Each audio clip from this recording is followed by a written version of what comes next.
사도행전 68탄 제목은 바울의 천막이라는 제목입니다. 사도행전 18장 1절에서 3절까지만 보겠습니다. 사도행전 18장 1절에서 3절 말씀 보겠습니다. 같이 합독하겠습니다. 시작. 그 후에 바울이 에덴을 떠나 고린도에 이르러 아골라라는 본도에서 난 유대인 한 사람을 만나니 글라우디오가 모든 유대인을 명하여 로마에서 떠나라 한 고로 그가 그 안에 브리스길라와 함께 이달리아로부터 새로 온지라.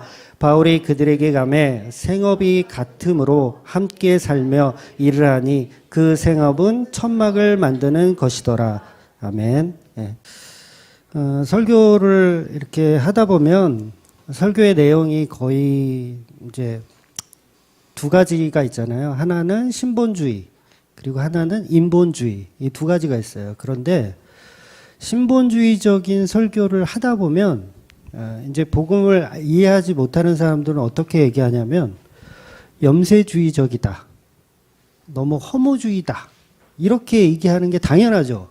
왜냐하면 신본주의는 하나님을 높여드리고 우리 인간은 끌어내리는 게 신본주의거든요. 그러니까 우리가 하나님 앞에 찬양한다. 이게 뭐예요? 우리는 배를 땅에 대고 엎드리는 거예요. 그리고 하나님을 높여드리는 게 찬양하는 거잖아요. 예배하는 것도 마찬가지예요. 내가 예배한다는 건 나의 전 인격을 땅바닥에 완전히 가두어 놓고 그 하나님을 높여드리는 거. 이게 예배잖아요. 그래서 신본주의는 신본주의를 계속 듣다 보면 마치 이게 염세주의적으로 가는 것 같지만 절대 그렇지 않다라는 거예요. 그래서 우리가 오해를 이제 가끔 많이 하거든요. 그래서 오해해서 자꾸 이상하다, 너무 허무주의다. 오늘 제가 왜 이런 얘기를 서두에 꺼냈냐면 오늘 설교가 굉장히 어려운 설교거든요. 신본주의적이기 때문에. 얼마큼 어렵냐면 이제 체계적으로 이제 제가 설교를 이렇게 드리면 나중에는 이해가 되실 테지만 제가 이런 얘기를 할 거예요.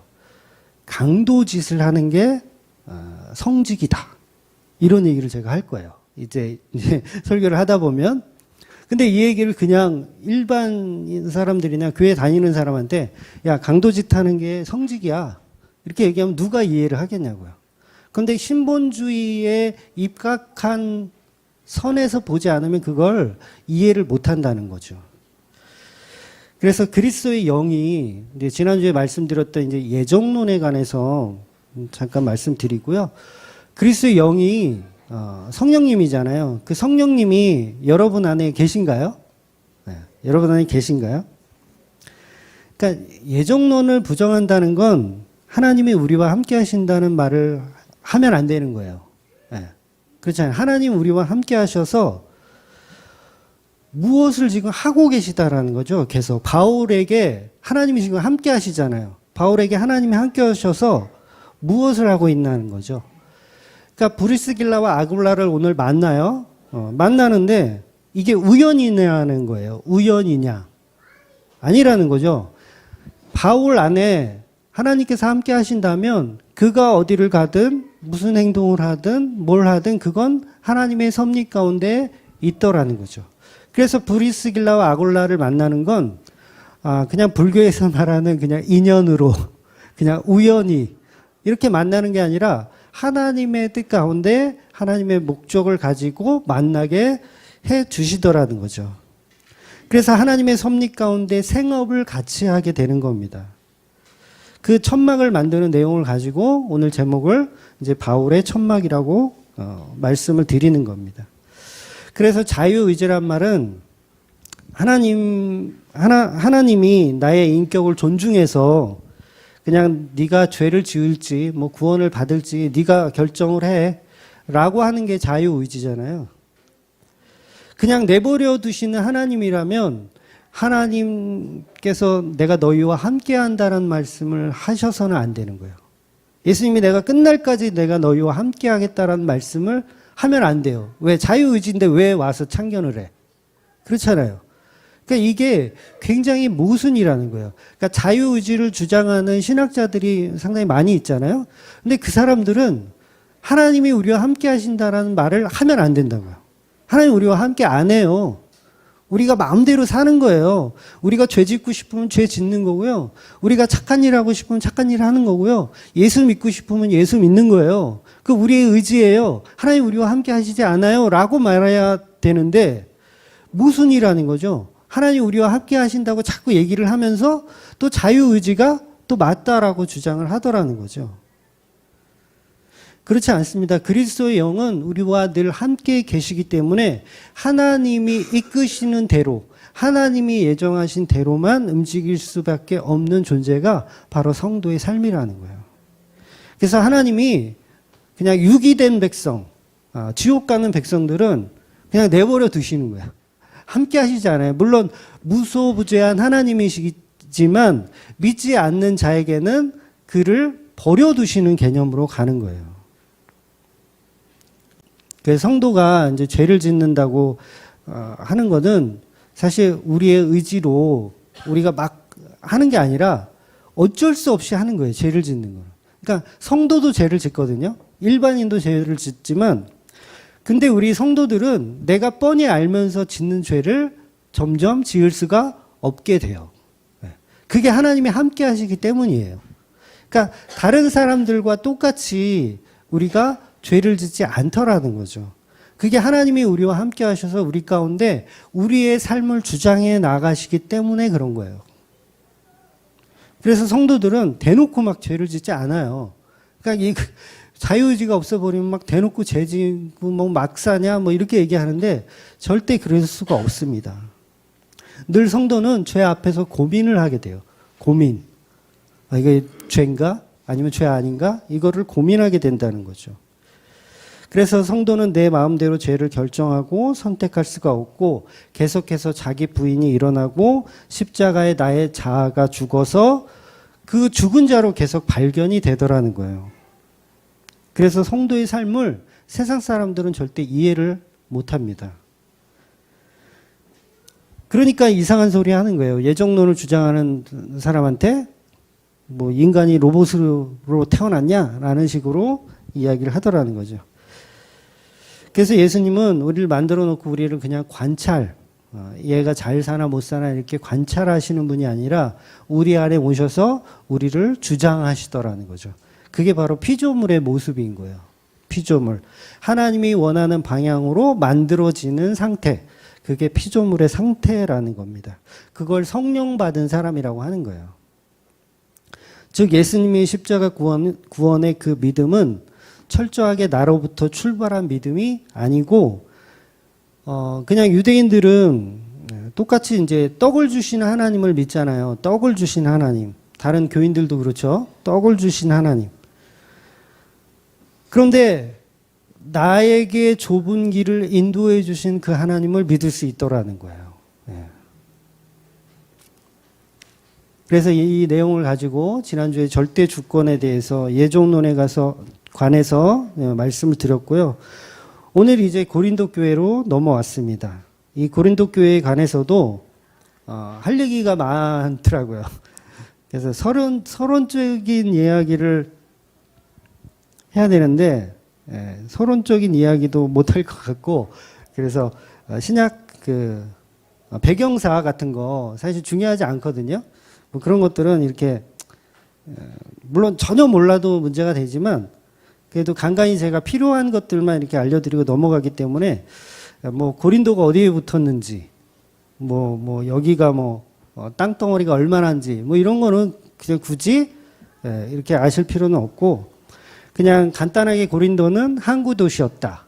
항구 도시였고 굉장히 성행했던 번성했던 도시고 특히나 음란했던 도시예요. 굉장히 음란했던. 그러니까 우상도 섬기고 굉장히 또 우상 안에서도 굉장히 음란한 짓을 많이 했었던 그런 고린도입니다.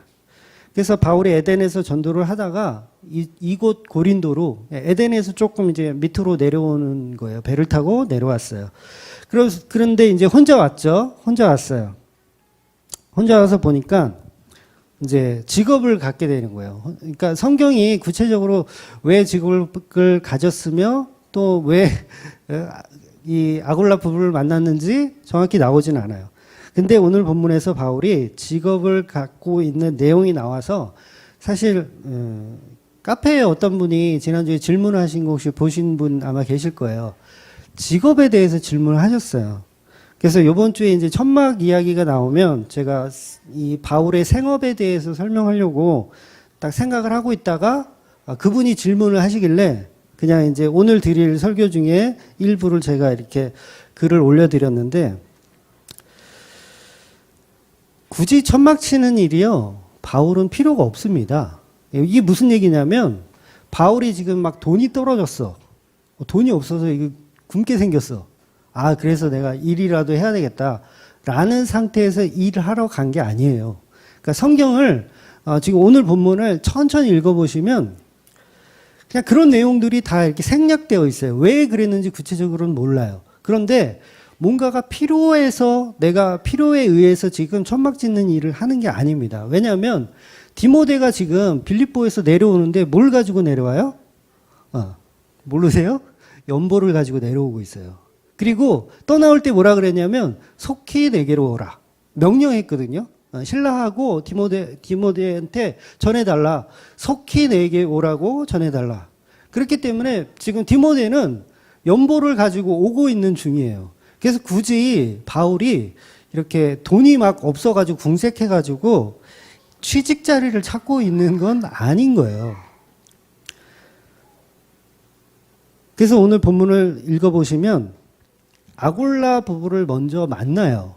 그러니까 내가 천막 기술이 있으니까 천막 짓는 뭐 벼룩시장 보면서 구인 광고 보면서 이 기술이 어디 필요한가 해서 천막 치는 일을 하러 갔더니 아골라 부부를 만났더라인가요? 아니면 아골라 부부를 만났더니 천막 치는 일을 하고 있더란가요? 후자가 맞죠? 아골라 부부를 만났더니 생업이 같았더라예요. 그러니까 바울은 일을 하기 위한 목적으로 아골라 부부를 만난 게 아니라 아골라 부부를 만나고 봤더니 생업이 같았더라예요. 그래서 뭐예요? 생업이 같았으니까 지금 이 아골라 부부도 2절에 보면 로마의 칙령에 의해서 지금 쫓겨온 거예요. 고린도로 쫓겨온 거예요. 원래는 이 이탈리아에서 쫓겨왔어. 그러니까 막 이제 사업을 다시 막 꾸려야 하는 상황이었던 거예요. 그러니까 일손이 좀 필요했겠죠. 그래서 바울이 아골라 부부의 생업이 같았으므로 아골라 부부를 도와서 지금 이 천막 치는 일을 시작을 하는 거예요. 그러니까 바울이 결코 돈이 없어서 뭐 구인 광고 찾아가지고 이렇게 지금 일자리를 구하러 간 게 아니라 아골라 부부를 먼저 만나고 보니 이런 일이 벌어지는 거죠. 그래서 오늘 본문은 그 목사들이 흔히 얘기하는 이중직을 허용하는 이야기로 많이 쓰거든요. 근데 그 얘기를 하고 있는 건 아니에요. 그러니까 물론 그게 뭐 바울이 생업하는 다른 일을 했기 때문에 뭐 그거에 대해서 이렇게 빗대서 말하는 건 문제가 되지 않지만 이중직을 목적으로 해서 쓴 성경은 아니라는 거죠. 그래서 교단들 보면 이제 어떤 교단들은 목사가 자립교회가 아닌데 개척교회인데 이중직을 못하는 교단들도 있어요.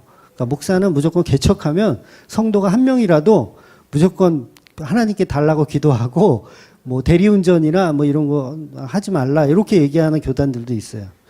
근데 저는 완전 반대입니다. 미자립교회 목사들이 자립이 안 됐으면 뭐라도 해야 돼요. 그래서 목사들이 다 까마귀가 물어다 줄 거니까 기도만 하자고 막 이러신 분들 계신데 아닙니다. 목사도 돈이 떨어지면 아르바이트를 해서 가족을 부양해야 되는 거예요. 그러니까 오늘 본문은 이제 자비량에 관한 이야기를 하는 것은 아니지만 우리가 돈을 벌기 위해서 목사들도 이제 가족을 부양해야 한다는 것이죠. 그래서 카페에 이제 질문을 주신 분의 그 내용이 어떤 거냐면 이제 우리가 직장 생활을 하면서 성도로서 살아가기가 너무 힘들다 그런 얘기를 하신 거예요. 그러니까 이렇게 직장 생활을 하다 보면 죄에 대해서 노출이 되어 있잖아요. 죄에 대해서 내가 뭐 이렇게 뭐 묵인해야 될 거 또한 이렇게 피해야 될 것들이 있는데 그런 것들을 직장 생활하면서 어렵다는 거죠. 그래서 어떤 분은 또 메일로도 같은 주에 메일로도 질문을 주셨는데 같은 분인지는 모르겠어요. 아이디는 달랐는데 그래서 직업을 갖는 자체가 우리가 좀 심각하게 오늘 좀 고민해 보려고 그러는데 에덴 동산을 쫓겨나잖아요. 우리가 아담과 하와가 에덴 동산을 쫓겨나서 나와 내 가족을 이제 부양해야 될 책임이 생긴 거예요. 그러니까 그동안은 에덴 동산에서는 직업이 필요가 없어요. 그냥 굳이 따지면 경작을 하거든요. 경작. 아담과 하와가 경작을 해서 경작이라는 게 뭐 지금처럼 뭐 비료 주고 뭐 거름 주고 이렇게 하는 게 아니라 그냥 과일 따먹고 그다음에 뭐 이렇게 하는 거예요. 그냥 있는 거 그냥 먹는 거예요. 그러니까 그 수준이고 그래서 직업이 필요가 없었어요. 그동안은 하나님이 다 책임을 지어 주신 거죠. 때를 따라서 먹을 것을 열매가 나게 하셔서 이렇게 가족을 부양할 책임이 없었는데 타락한 이후에는 이제 심각한 일이 벌어졌죠. 가시덩굴과 엉겅퀴가 생기면서 이제 농사를 해야 하는 상황이 생긴 거예요. 그런데 에덴 동산에서 말하는 경작과 타락한 이후의 경작은 완전히 차원이 다른 거예요. 그래서 에덴 동산에 있을 때는 예를 들어서 중장비 가지고 건물을 막 지었다고 하면 이제는 모종삽 하나 가지고 건물을 지어야 하는 상황이 된 거예요. 그러니까 완전한 노동이 필요한 거죠. 그때는 이제 노동까지는 아니었는데 이제 노동이 필요한 거예요. 그래서 타락 이전에는 에덴 동산에서 내가 수고한 만큼 거둬요. 내가 100개를 땄다. 예를 들어 사과를 내가 100개를 이렇게 땄다. 바구니에 100개를 채웠어요. 그리고 보면 고스란히 100개가 있죠. 근데 타락한 이후에는 100개를 땄는데 100개 중에 반은 쭉정이에요. 반은 쭉정이에요. 그리고 그 반의 반은 또 벌레가 먹었어. 그리고 또 반의 반은 또 썩었거나 아니면 떨궈서 못 먹거나 그래서 먹을 수 있는 게 몇 개가 없는 거예요. 100개를 따도 먹을 수 있는 게 한 10개 정도밖에 안 되는 거예요. 이게 지금의 세상이라는 거죠. 타락한 이후의 세상. 그래서 말 그대로 이제는 농사를 하지 않으면 굶어 죽는 거예요. 농사를 하지 않으면. 그래서 타락한 이후에 소출이 많지 않기 때문에 이 가시와 엉겅퀴 때문에 소출이 없기 때문에 에덴 동산에서 필요 없었던 무엇이 필요했냐면 직업이 필요하게 된 거예요. 직업. 그래서 가인은 농부라는 직업을 가졌어요. 그리고 아벨은 양을 치는 목동이라는 직업을 가졌어요. 그러니까 모든 직업은 죄의 결과에서 나왔다. 맞아요? 틀려요? 네, 맞아요. 죄의 결과에서부터 출발해요. 그러니까 선악과를 먹지 않았으면 필요가 없어요. 농부가 왜 필요해요? 양을 치는 목동이 왜 필요해요? 지들이 알아서 풀 뜯어먹고 다 잘 사는데. 근데 이제는 가시덩굴 엉겅퀴 때문에 돌봐줘야 되는 거예요. 양도 돌봐주지 않으면 그냥 피죽 병에 걸려서 죽거나 아니면 풀을 먹지 못해가지고 죽는 거예요. 돌봐줘야 돼요. 그리고 곡식들도 심으면 주렁주렁 자라야 했었는데 과거에는 그랬는데 이제는 심어도 잘 나지 않는 거예요. 그래서 농사를 하면서 가인이 느껴야 하는 건 뭐였냐면 죄에 대한 결과였어요.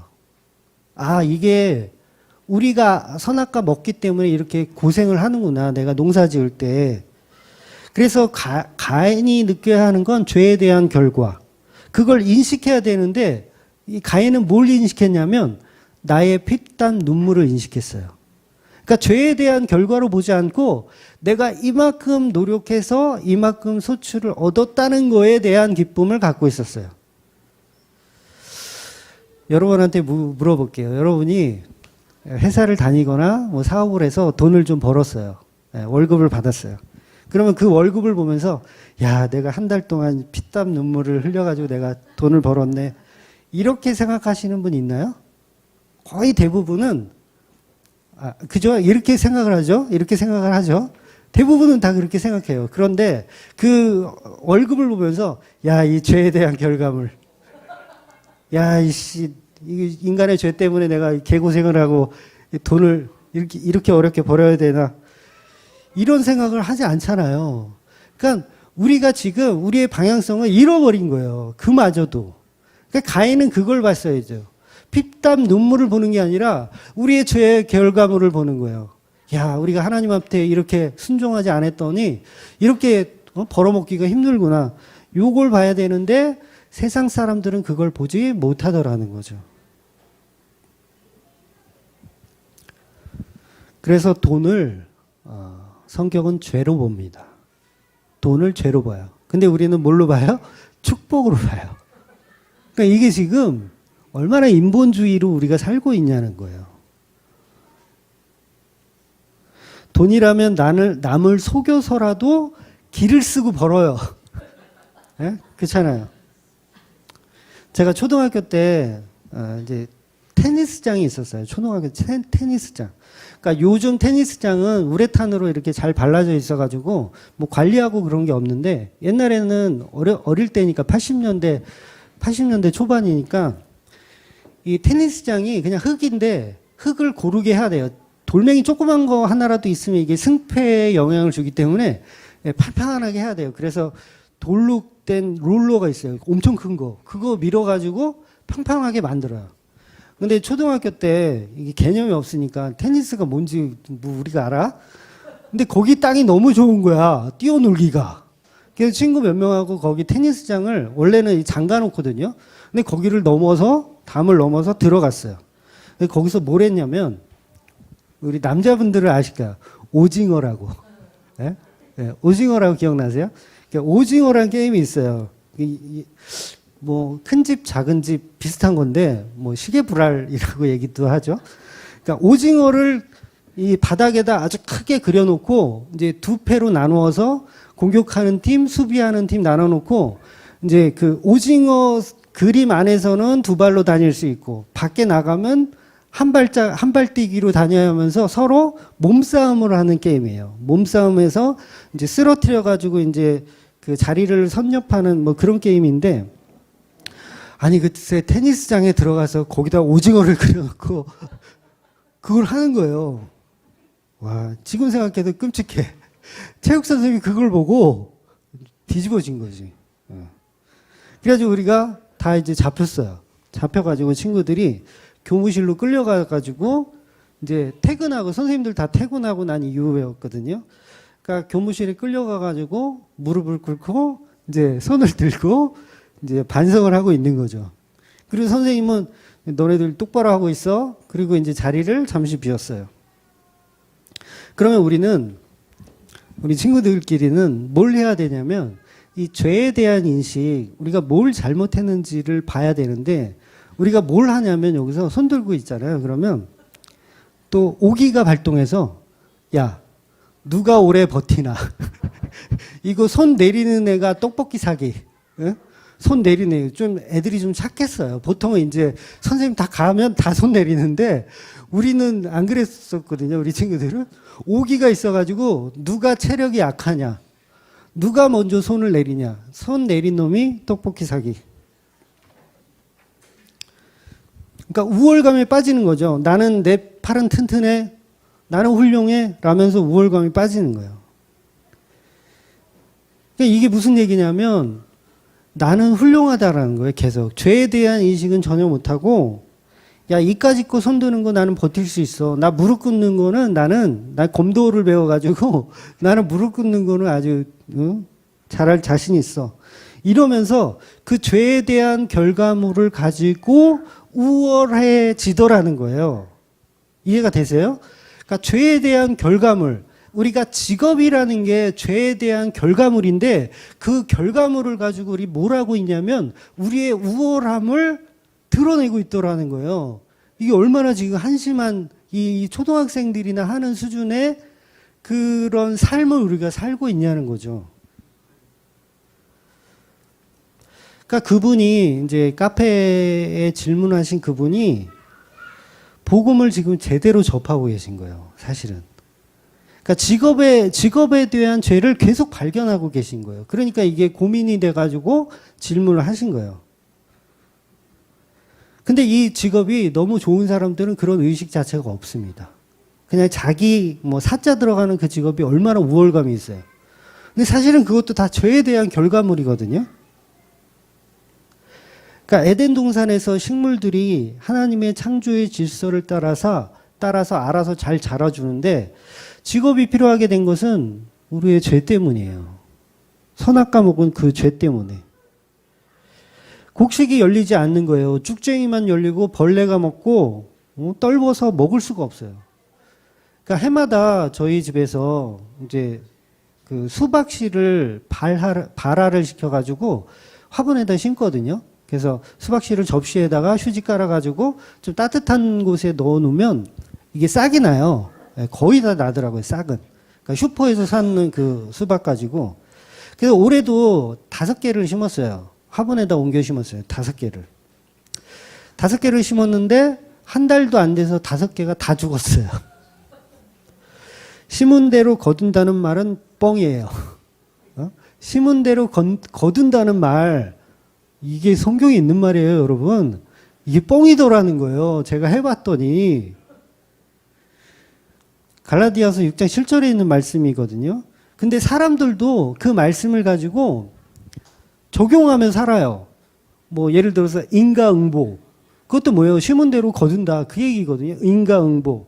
뭐 콩 심은 데 콩 나고 팥 심은 데 팥 난다. 다 그런 의미를 가지고 우리의 속담에서도 다 사용하면서 살더라는 거예요. 근데 복음의 말씀은 결코 그렇지 않더라는 거죠. 하나님이 거두게 하셔야 거둬지는 거예요. 이제는 바뀌었어요. 완전히 바뀌어버린 거예요. 수박도 그 뭐 접붙이기? 뭐 이런 걸 해야지 수박이 크고 탱탱하게 열린대요. 근데 우리는 그런 거 모르니까 그냥 화분에다 심는 거지.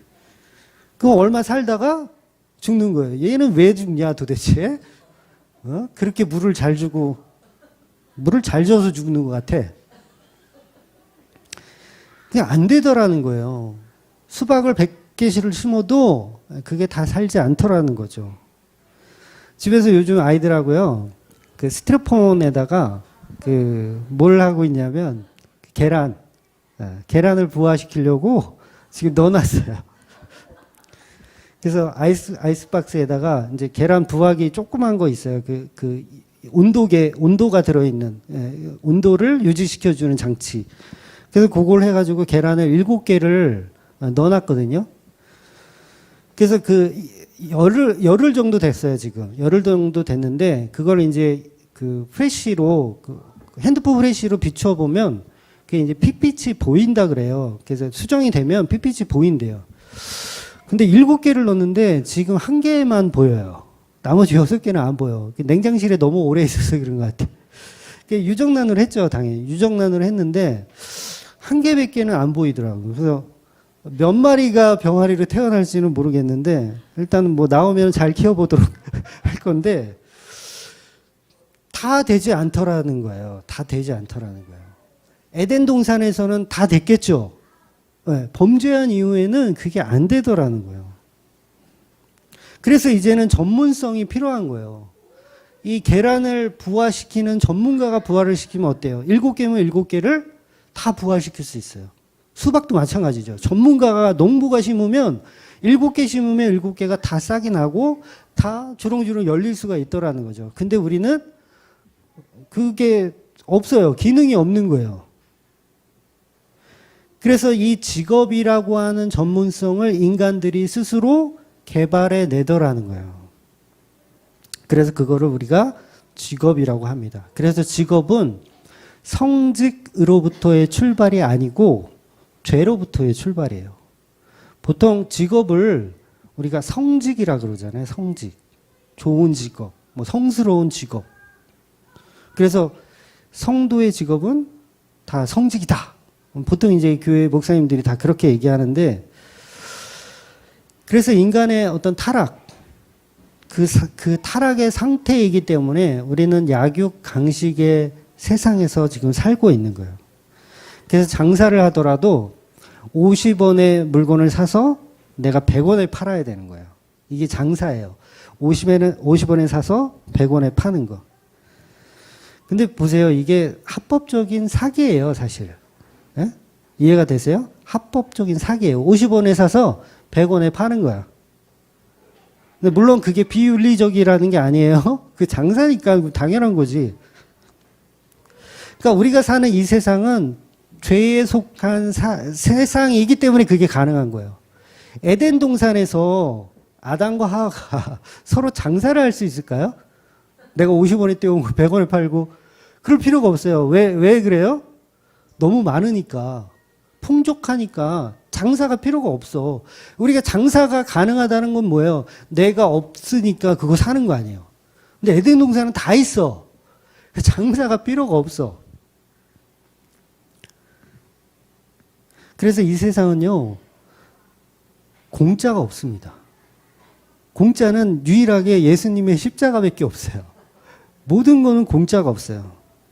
제가 가락시장에서 옛날에, 아주 옛날 때죠. 20대 때, 초반 때 수박을 5,000원에 가락동 시장에서 떼다가 한 100개를 예를 들어서 100개를 떼다가 길거리 노상에서 파는 거예요. 한 통에 10,000원씩 팔아요. 그러면 마진이 50%잖아요. 그러니까 5,000원에 사다가 10,000원에 파니까. 그런데 제가 장사를 하다 말고 한 중간쯤에 갑자기 3,000원에 파는 거예요. 그 수박을 5,000원에 사온 수박을 3,000원에 팔아요. 그럼 뭐예요? 우리 사장님 미쳤어요. 우리 사장이 미쳤어요. 이렇게 막 응? 그 간판 같은 거 뭐 이렇게 걸어놓고 우리 사장이 미쳤어요. 5,000원에 받아온 수박을 3,000원에 팔아요. 막 이러면 미친 거 맞죠? 장사들을 안 해보셨구나.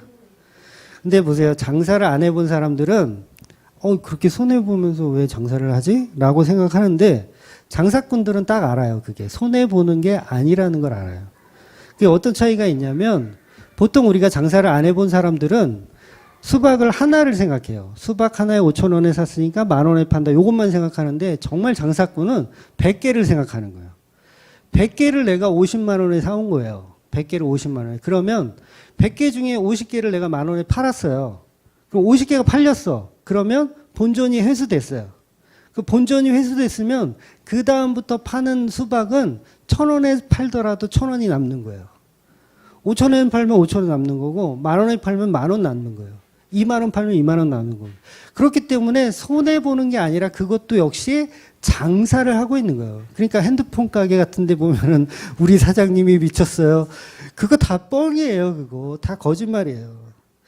그렇게 팔아도 이득이 되니까 그렇게 팔고 있는 거예요. 그래서 저도 일단 50개만 팔아버리면 본전 회수가 되잖아요. 그때부터는 장사꾼 마음이에요. 예쁜 아가씨가 오면 2,000원에도 줘요. 진짜 그랬어요. 2,000원에도 막 줘요. 그리고 좀 술 취하고 좀 이렇게 좀 아저씨가 왔다. 돈 좀 있을 것 같다. 그러면 뭐 20,000원에 때려요, 그냥. 20,000원이다.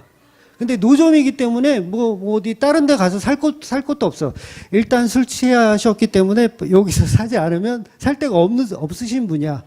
그러면 20,000원에 팔아요. 이거 사기예요, 아니에요? 이게 왜 사기예요? 장사꾼 마음인데 내가 5,000원에 떼서 20,000원에 팔든 30,000원에 팔든 그건 제 마음인 거예요.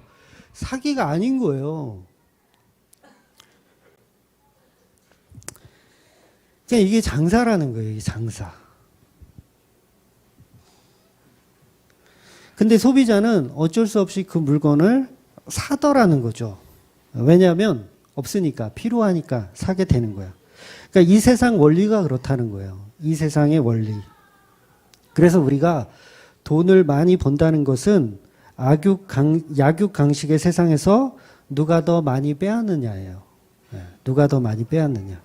물질이라는 것은 한계가 있습니다. 한계가 있어요. 넉넉하지 않아요. 에덴 동산은 넉넉했지만 지금은 넉넉하지 않습니다. 그래서 이게 어떤 거냐면 내가 서울대에 합격하면 내가 공부를 열심히 해서 서울대에 합격하면 누군가는 나 때문에 서울대를 떨어져야 하는 상황이 오는 거예요. 그러니까 이 세상의 구조가 그렇다는 거예요. 그러니까 피라미드 구조에서 누가 위에 들어가느냐. 아침 일찍 일어나는 새가 벌레를 많이 먹는다는 말이 있잖아요. 근데 왜 일찍 일어나요? 벌레가 양이 부족해서 그래요. 양이 많으면 뭐하러 일찍 일어나요? 조금 늦게 일어나도 얼마든지 먹을 수 있으면 되지. 근데 벌레가 양이 부족한 거예요. 여러분 직장 왜 다니는 줄 아세요? 벌레가 부족하기 때문에 기를 쓰고 새벽부터 일어나서 회사 가고 사업처에 가고 하는 거예요. 벌레가 없어요. 그냥 아무 때나 문 열면 손님들이 물밀듯 쏟아져 들어오면 얼마나 좋아요.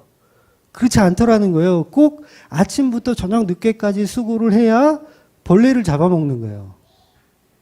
손님이 벌레란 얘기는 아니에요. 그러니까 아침 일찍 일어나는 이유는 그거라는 거죠. 벌레가 부족하기 때문에. 근데 벌레가 많은데도 일찍 일어나면 그건 오지랖이죠. 예? 아침에 일찍 일어나는 새가 피곤하다. 예? 그렇게 되는 거예요.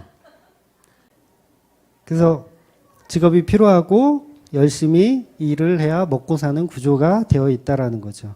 그래서 이 세상은 타락한 저주의 세상이기 때문에 모든 것이 부족하여서 공산주의가 설 수가 없는 거예요. 공산주의라는 게 이 지구상에서는 있을 수가 없어요. 왜냐하면 모든 게 부족하기 때문에 그래요. 그래서 공산주의 사상이 성경에서 나온 거 아세요? 네. 그 성경에서 나온 사상이에요. 공산주의. 특히 그 사도행전 4장에 나오는 내용들. 예루살렘 교회가 서로 물건을 통용하고 서로 자기 것을 내놓고 하는 그 사도행전 4장에 나온 거. 그래서 공산주의 창시자라고 할 수 있는 칼 마르크스가 원래는 유대교 집안의 기독교인이에요. 네, 대대로 기독교인 집안이에요. 그래서 성경에서 그 공산주의를 힌트를 얻은 거예요. 근데 이 마르크스가 놓친 게 뭐냐면 수요와 공급을 놓쳐버린 거예요. 수요와 공급. 에덴 동산으로 착각한 거죠. 사도행전 4장은 뭐냐면 공급이 많아요. 공급이 넘쳐나는 거예요. 에덴 동산처럼. 그리고 거기서는 당연히 공산주의가 가능해요. 공급이 넘쳐나기 때문에. 근데 이 땅은 공급보다 수요가 더 많기 때문에 공산주의가 설 수가 없는 거예요. 그래서 이 땅에서는 뭐가 먹히냐면 자본주의가 먹히는 거예요. 그러니까 공산주의를 선택해서 잘 살아보자고 한 북한이 보면 어떻게 해요? 쪽박을 찼어요. 그 이유는 벌레가 부족하기 때문에, 먹을 게 부족하기 때문에. 바로 가시덩굴과 엉겅퀴가 이 세상에 계속해서 존재하기 때문에 그렇습니다.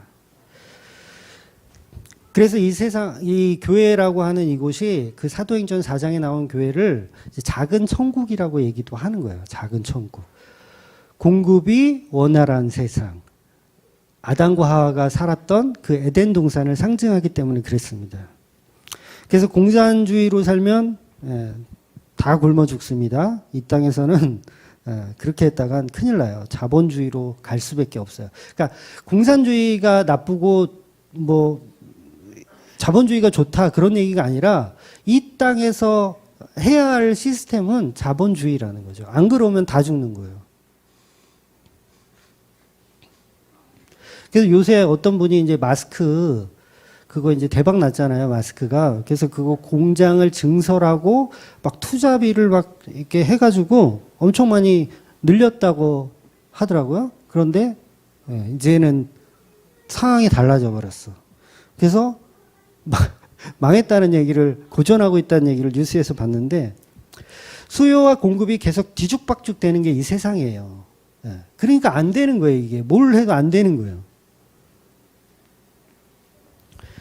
그래서 목사들이 흔히 교인들에게 부자가 되어서 하나님께 영광을 돌려라 라는 말은 남을 밟고 일어서라는 말밖에 안 되는 거예요.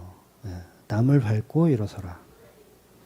공부를 열심히 해서 서울대학교에 합격을 해서 하나님께 영광을 돌려라 이 말은 누군가는 떨어뜨리라는 얘기예요. 누군가는 너 대신 서울대에 못 가게 떨어뜨려라 이 얘기인 거예요. 그러니까 교회에서는요, 너 열심히 공부해서 서울대 꼭 합격해 여기까지만 하는 거예요. 무슨 얘기인지 이해가 되세요? 너 공부 열심히 해서 서울대에 꼭 들어가라 여기까지만 해야 돼요. 뒤에 그래서 하나님께 영광을 돌려라 이건 아니라고요. 그거는 너무 말이 안 되는 얘기예요. 말도 안 나오네.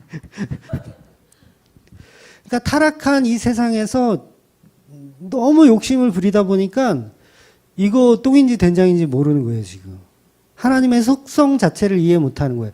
죄에 대한 속성을 이해 못하고 여전히 그 죄를 가지고 우리의 가치로 챙기고 있더라는 거죠. 내가 더 손들고 오래 있을 거야. 이러면서. 성경은 우리에게 자족하면서 살라고 하지 더 가지라고 하지 않아요. 그렇잖아요. 자족하라는 말은 바울이 한 말이잖아요.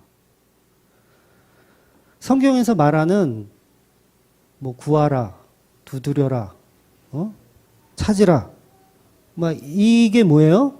우리가 원하는 것을 구하라는 게 아니라 무한 공급이 가능한 그 성령을 이야기하는 거예요. 성령. 우리 물질 구하라는 거 아니에요. 사업 대박 나게 해주시고 우리 사장님 건강하게 돈 많이 벌어서 월급 보너스 많이 주게 도와주시옵소서. 이거 얘기하는 게 아니에요.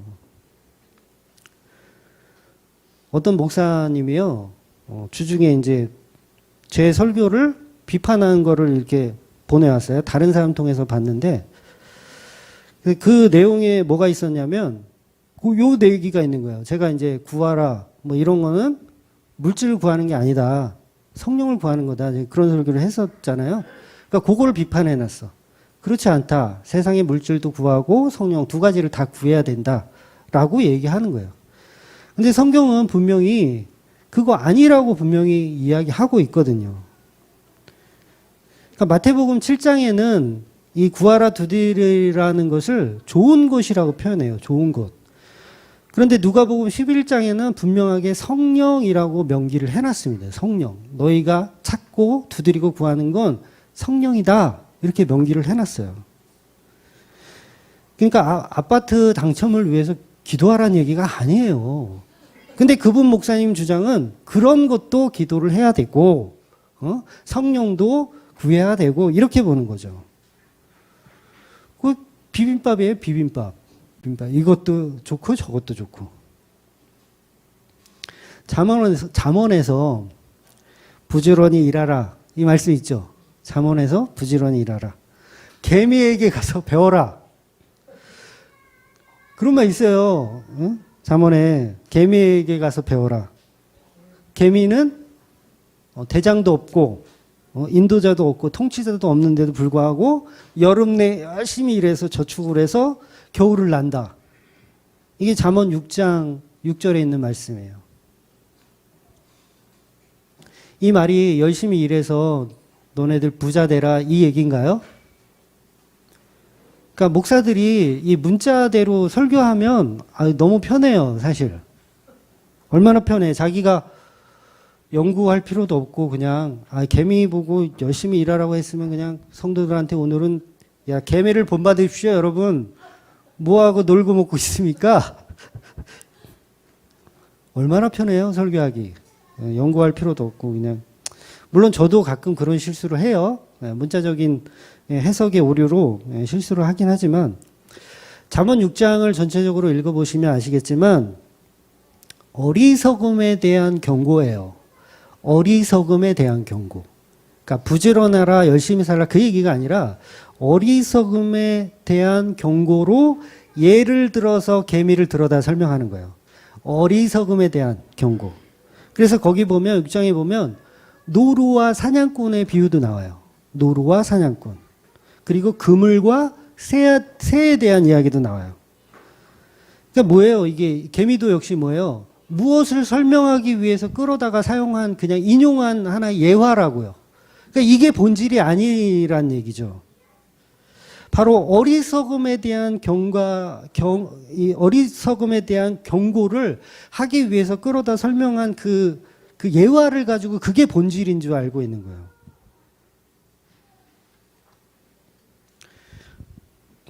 그래서 성경은 문자 그대로 부지런히 살아서 부자가 되라는 말이 아닙니다. 성경은 일관성이 있어요. 일관성. 비빔밥이 아니에요. 이 얘기했다 저 얘기했다 안 그럽니다. 개미 보면서 부자 되라고 했다면 신약에서 예수님께서 부자가 천국에 갈 수 없다라는 얘기하고 부딪히는 거예요. 그렇잖아요. 그 얘기하는 게 아니라는 거죠. 우리가 지혜가 부족하여서 성령이 없으니까 성경을 못 보는 거예요. 성경이 진짜 참 지혜를 못 보는 거예요. 성경이 말하고 싶은 건 부지런해도 죄인이다. 게을러도 죄인이다. 우리는 그냥 죄인이다. 이거 얘기하는 거예요. 오히려 성경은 부지런한 부자가 죄인이라고 말해요. 부지런한 부자가. 직업도 없이 거지로 사는 나사로를 가지고 의인이라고 얘기하더라고요. 누가 천국 갔어요? 부자는 지옥 갔어요. 근데 거지 나사로, 직업이 무직이야. 근데 천국 갔어요. 그러면 야, 너 잠언에 있는 6장 6절을 보면서 너 개미도 새끼야 이렇게 사는데 너 그렇게 거지로 살래? 이렇게 교훈을 해야지 왜 천국을 보내주냐고요. 그렇잖아요. 그러니까 성경은 그 얘기하는 게 아닌데 우리는 너무 편한 거야, 그게. 문자로 해석해서 설교하는 게. 성경에서 말하는 악하고 게으른 종아, 달란트 비유에서 나오죠? 이 악하고 게으른 종아에서 이 악하고 게으른 종아가 부지런하지 않고 일 안 하고 맨날 놀고 그 얘기 하는 겁니까? 그 얘기 아니잖아요. 하나님과의 관계에 대한 이야기를 하는 거예요.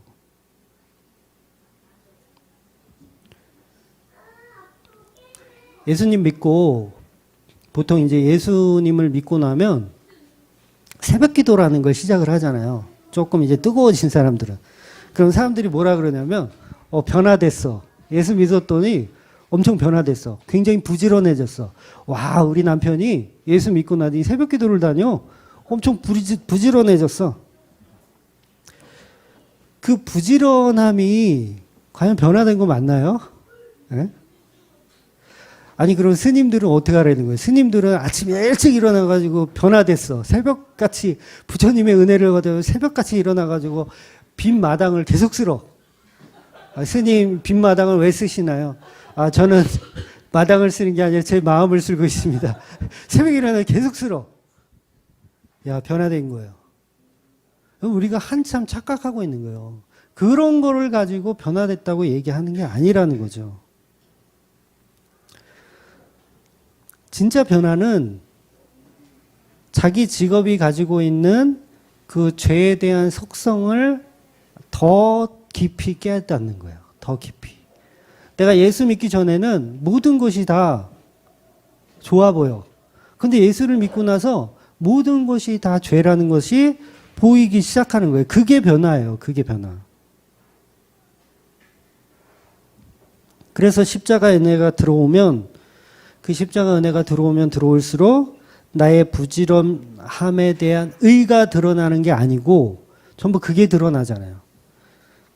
그 의가 드러나는 게 아니라 얼마나 가치 없는 일인지가 드러나는 거예요.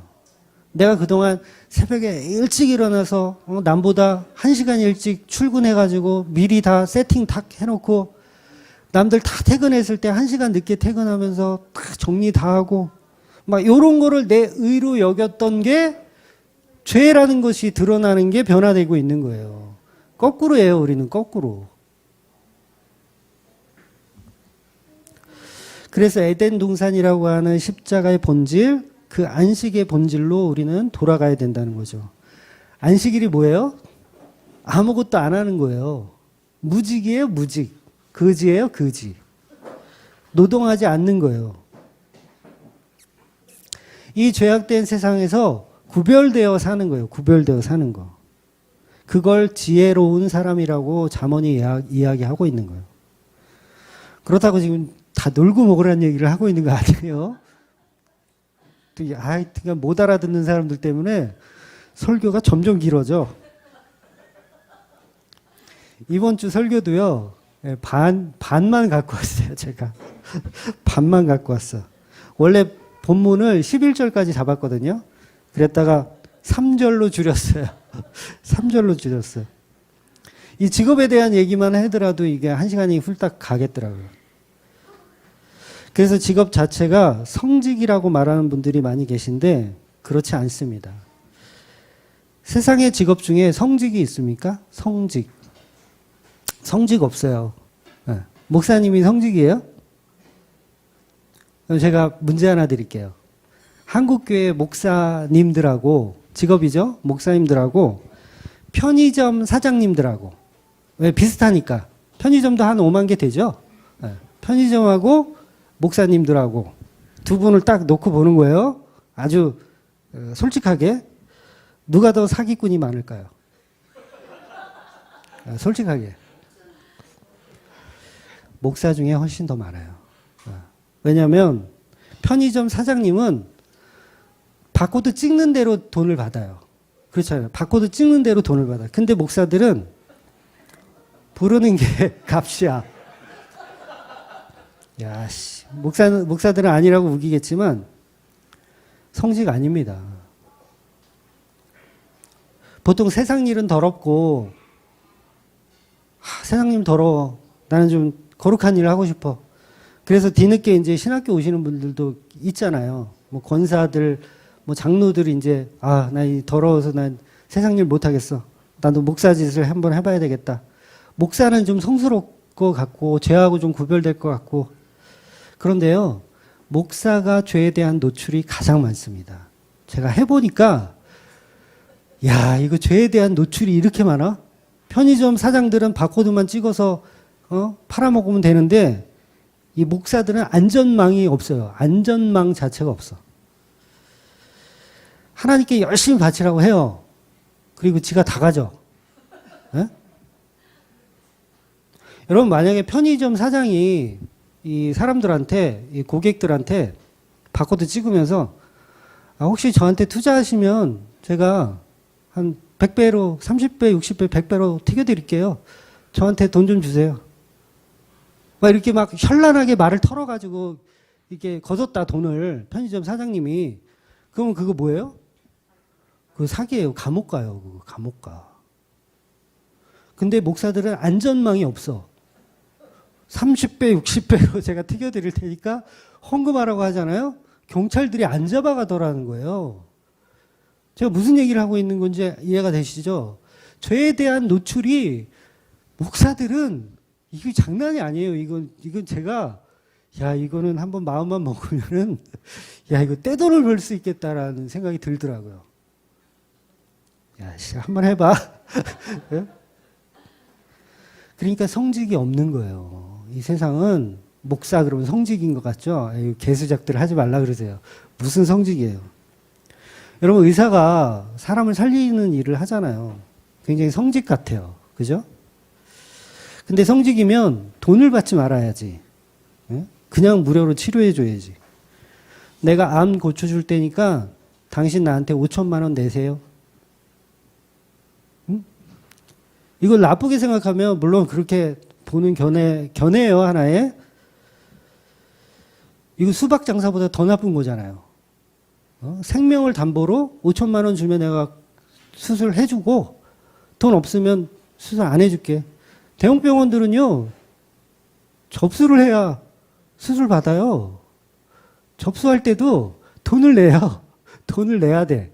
그냥 수술을 먼저 받고 그 다음에 돈을 내는 게 아니더라고요. 요새 시스템이 많이 바뀌어 있더라고요.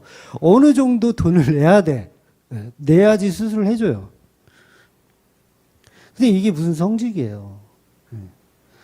의사가 내 자식이 이제 열심히 공부해가지고 연세대학교 예를 들어서 의과대학에 합격을 했어.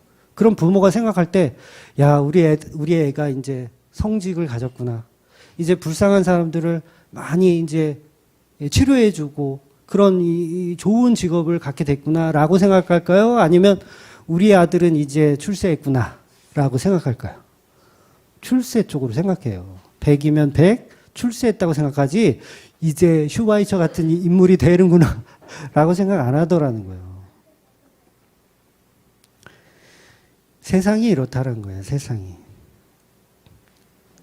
목사들이 흔히 여러분의 직업을 가지고 여러분의 직장에서 사업처에서 빛과 소금의 역할을 감당하라고 얘기를 하는 거는 이거는 잘못된 얘기인 거예요. 그래서 예수님이 어떤 성직에 관해서 좋은 직업, 그러니까 제가 지금 말씀드리는 건 좋은 직업, 나쁜 직업 그런 게 없다라는 거예요. 다 나빠요. 좋은 직업이 어디 있어요? 다 나빠요. 그래서 예수님도 오히려 손가락질 받는 그런 직업군들 있죠? 세리들, 창녀들, 거지. 거지도 직업이에요. 동냥을 하니까. 동냥을 하잖아요. 안진뱅이가 성전 미문에서 뭐 했어요? 동냥했어요. 그리고 그 동냥하는 주위에 자기를 돌봐주는 사람들도 있었어요. 그러니까 마게도냐에서 귀신 들린 여종. 그게 직업이었어요. 그걸로 돈 버는 일을 했던 거예요. 그런데 예수님은 그런 직업군의 사람들을 찾아다니면서 사역을 하셨다는 거죠. 그래서 어떤 직업이든 그 직업 자체는 중요한 게 아니에요. 오히려 세리라는 직업에 종사하면서 그 세리가 뭘 느꼈어요? 나는 죄인임을 느꼈어요. 그 죄를 폭로당하는 목적으로 그 세리라는 직업이 그 사람에게는 적용이 된 거예요. 그래서 직업 자체가 영광을 돌리는 도구가 될 수 없습니다. 그래서 하나님께 저는 축구 선수가 됐으니 하나님께 영광을 돌립니다. 이룰 수 없다고요.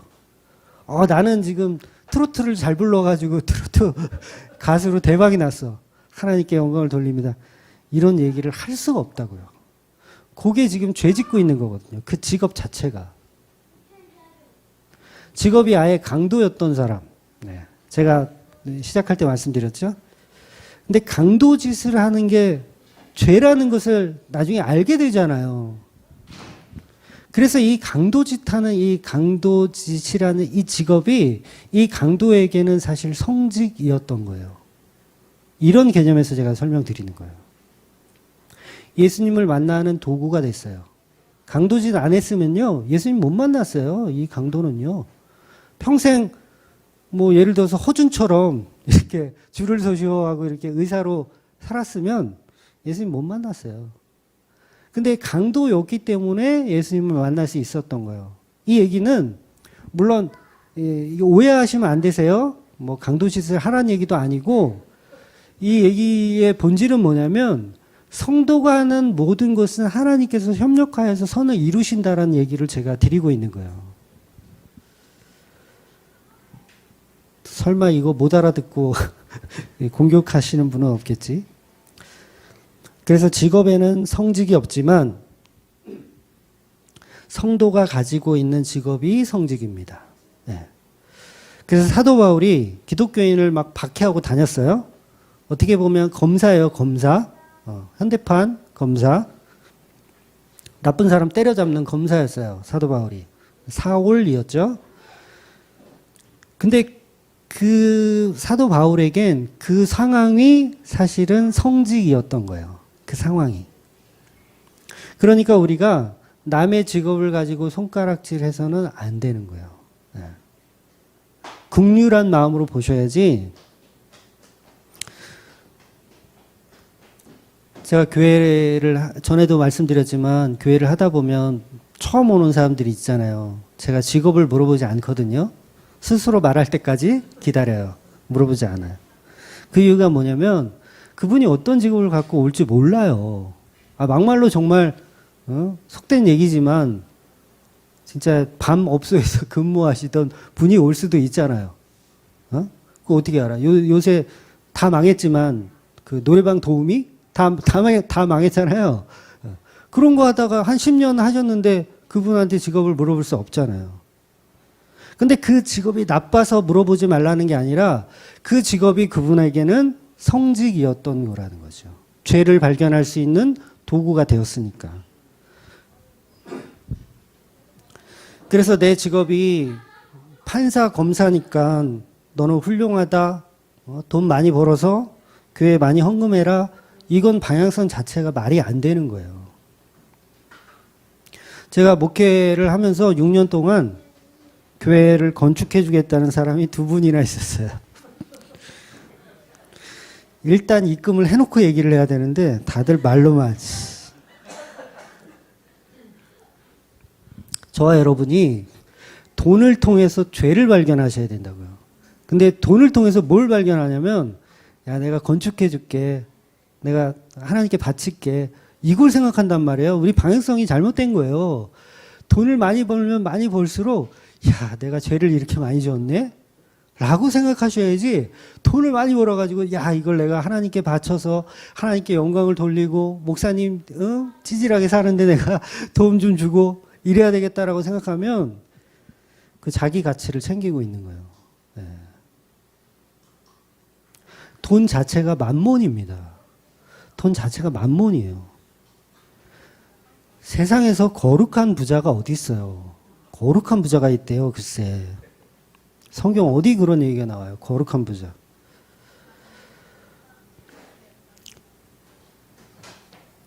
거룩한 부자를 만들어서 만몬과 예수님을 혼합시키는 거예요. 굉장히 마귀적 발상이에요. 그래서 연보라는 개념이 뭐예요? 연보라는 말 뜻이 버리는 돈이에요. 버리는 돈. 연보가 버린다. 버리는 돈. 그러니까 교회 헌금할 때 버리는 돈으로 생각하는 수준으로 하세요. 네? 이해가 되시죠? 버리는 돈에 생각하는 수준. 근데 거기다가 막 가치를 막 부여해가지고 막 1억씩 막 해가지고 10억씩 막 해가지고 그거 해가지고 할 때마다 자기 가치 챙기잖아요. 이 강대상을 누가 했어. 강대상을 200만 원 주고 크리스탈로 목사님 나무가 요새는 트렌드가 아닌데요. 목사님 제가 크리스탈로 제가 200만 원짜리 해드릴게요. 해놨어. 그러면 그 다음 주부터 목사보다는 크리스탈 강대상만 보이는 거예요. 그 사람은. 네? 이해가 되세요? 자기가 버렸는데 왜 버린 거 자꾸 쳐다보냐고.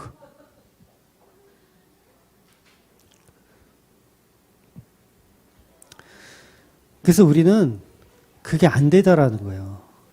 그래서 버릴 수 있는 헌금만 하시라고 제가 계속 말씀을 드리는 거예요. 그래서 저와 여러분이 열심히 일하지 말라는 얘기를 지금 하고 있지 않습니다. 네, 오해하셔가지고 우리 목사님이 회사 가는 거 죄래. 나 이제 회사 안 가. 사업하는 거 죄래. 계약 안 해. 그 얘기가 아니라 열심히 일하셔야 돼요. 열심히 일해서 내가 얼마나 죄인인지를 깨달으세요. 돈을 많이 벌면 많이 벌수록 내가 얼마나 죄인인 줄을 깨달을 수 있어요. 그러니까 죄인을 깨닫기 위해서라도 열심히 돈 버세요. 길을 쓰고 돈 버세요. 그리고 내가 얼마나 가치가 없는지를 아시라고요. 길을 쓰고 돈을 안 벌어보니까 자기가 얼마나 죄인인지도 모르는 거야. 그러니까 둘 다 똑같아요. 게으러도 죄인, 부지런해도 죄인. 근데 부지런한 죄인이 더 나쁘다고요. 성경에서 말하는 건 부지런한 죄인이 더 나쁘다고요.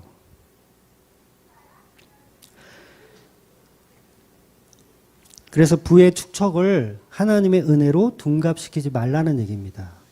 우리가 다 그거 둔갑시켜요. 교회 다니면서 조금 좀 되면 다 둔갑시켜요. 하나님의 축복이다 그러면서 하나님이 이만큼 물질 주셨다.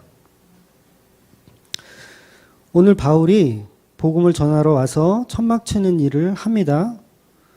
사도 바울도요, 엘리야처럼 까마귀가 먹을 것을 물어다 주니 생활비를 다 물어다 주고 그거 가능해요? 안 가능해요?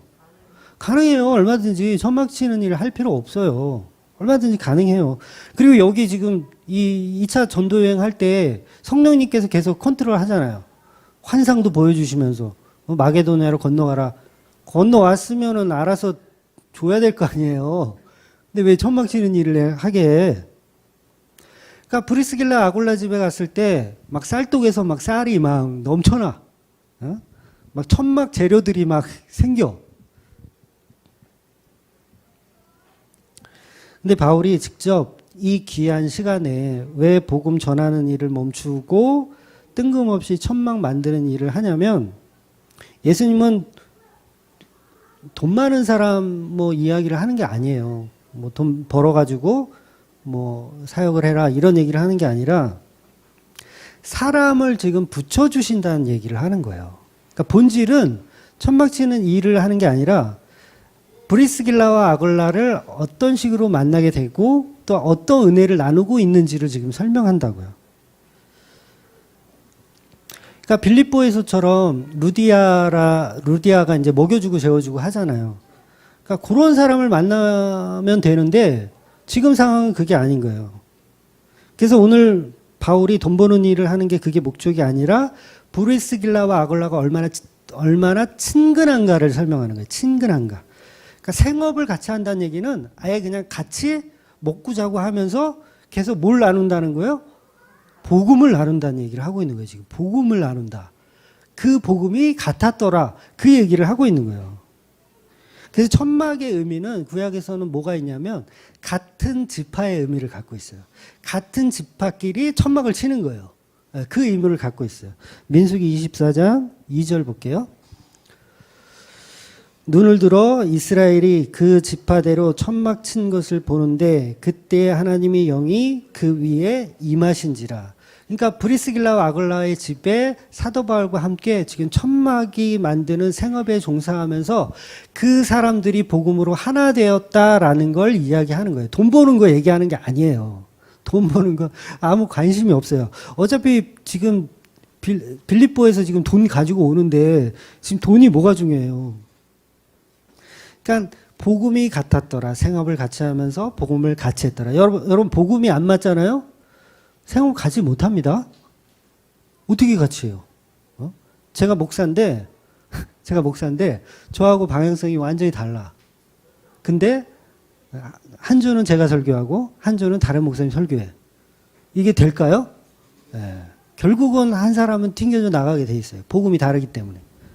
지금 그거 설명하는 거예요. 복음이 같았더라. 그래서 같은 지파로 같은 복음으로 묶여져 있더라는 걸 얘기하는 겁니다. 그래서 이 아굴라 부부가 바울과 복음이 같은 복음을 갖고 있어서 나중에 이 아굴라 부부가 누구에게 이 성경을 가르쳐 주는지 아세요? 아볼로에게 성경을 가르쳐 줘요. 아굴라 부부가 아볼로에게. 근데 아볼로가 이게 어떤 사람이냐면 왜 고린도 교회에 보면 파당이 있었다고 그러잖아요. 나는 게바파, 나는 바울파, 나는 아볼라파에서 이 아볼로예요. 이 아볼로를 이 아굴라 부부가 개인 레슨을 해줬다고요. 개인 레슨을 해줘요. 그러니까 이 아굴라가 바울과 같은 복음을 가지고 있었다라는 걸 지금 설명하는 거예요. 성경이. 아볼로는 이 히브리서 저자라는 말도 있어요. 그만큼 성경에 대해서 능통했고 많이 알고 있는 사람이에요. 그래서 오늘 본문에서 아굴라 부부가 바울과 같은 복음을 갖고 있는 사람으로 등장을 하는 겁니다. 더 웃긴 건 본문에서 바울이 아굴라 부부에게 전도를 했습니까? 안 했습니까? 네, 전도를 안 했어요. 그러니까 이게 지금 그 얘기를 성경이 하고 싶은 거예요. 이미 복음이 같은 사람을 만나게 해 주시더라는 거예요. 복음이 같은 사람을. 이게 성경이 이거를 지금 이야기하는 이유가 뭐냐면 내가 저 사람하고는 어떤 이제 목사님하고는 일면식도 없어. 그분은 나하고 나온 학교도 다르고 가르친 스승도 다 달라. 완전히 달라. 그분은 예를 들어서 뭐 합동이고 나는 백석이고 저분은 뭐 고신이고 다 다른데 만나서 이야기를 해보니까 복음이 똑같더라는 거예요. 지금 이 브리스길라와 아굴라와 바울이 그런 현상을 지금 이야기하는 거예요, 성경이. 복음이 같더라는 거예요. 이게 공감이에요. 그러니까 저와 여러분이 지금 주맘교회로 여기 모여 있잖아요. 근데 여러분 중에서 제 설교를 듣고 내가 공부해가지고 여기 이 자리에 오신 분이 한 명도 없는 거예요. 그 얘기는 뭐냐면 내가 공감을 했기 때문에 여기 올 수 있었던 거예요. 어떤 공감이냐면, 이혜원 목사님 나하고 같은 복음이네? 나도 그렇게 생각하는데? 아, 맞다, 그거지. 그래, 내 말이 그거였어. 목사님, 내가 하고 싶은 말이 그거였어요. 아, 나 너무 공감돼요. 그리고 같은 복음으로 모였다라는 거예요. 이걸 지금 천막 만드는 일로 표현되어지는 거예요. 같은 천막, 같은 지파로 만들어지는 거예요. 이게 교회라는 거예요, 교회. 그래서 교회는 아무리 그냥 생뚱맞은 사람 앉혀놓고 제가 3년 6개월을 막 설교를 하잖아요. 그러면 복음이 같지 않으면 못 알아듣고 떠납니다. 네. 물론 떠나신 분들이 다 복음 틀리다는 얘기는 아니에요. 우리가 함께 복음을 나눌 수 있는 이유는 바로 성령께서 하나로 묶어주셨기 때문에 그 복음이 서로 이해가 되더라는 거예요. 이게 성령이 세우는 교회예요. 그러니까 복음이 같으니까 코로나19에도 이 기를 쓰고 이렇게 나오는 거예요. 지파의 천막이 만들어지는 과정인 거예요. 그래서 고린도전서 16장 15절에 보면 바울이 아가야, 여기 지금 고린도가 이제 아가야 지역이거든요. 고린도가 아가야의 수도인데 아가야에 와서 처음으로 전도한 사람이 누구냐면 스데바나라는 사람이에요. 스데바나. 그럼 보세요.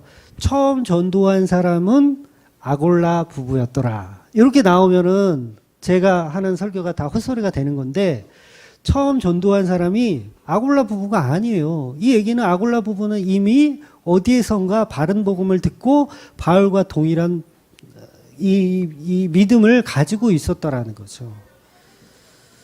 그러니까 여러분도 중앙교회 설교를 들으면서 옳거니 하는 거예요. 옳거니 이거지. 이게 맞지라고 해서 오신 거지 여러분이 저한테 설득되어서 나는 방향성이 전혀 틀렸는데 막 설득되어가지고 공부해가지고 온 게 아니에요. 성령께서 그렇게 지금 공감하게 만드시고 이해하게 만드셔서 우리가 함께 모였다라는 거죠. 그래서 교회는 성령이 이끌어 가신다는 거예요.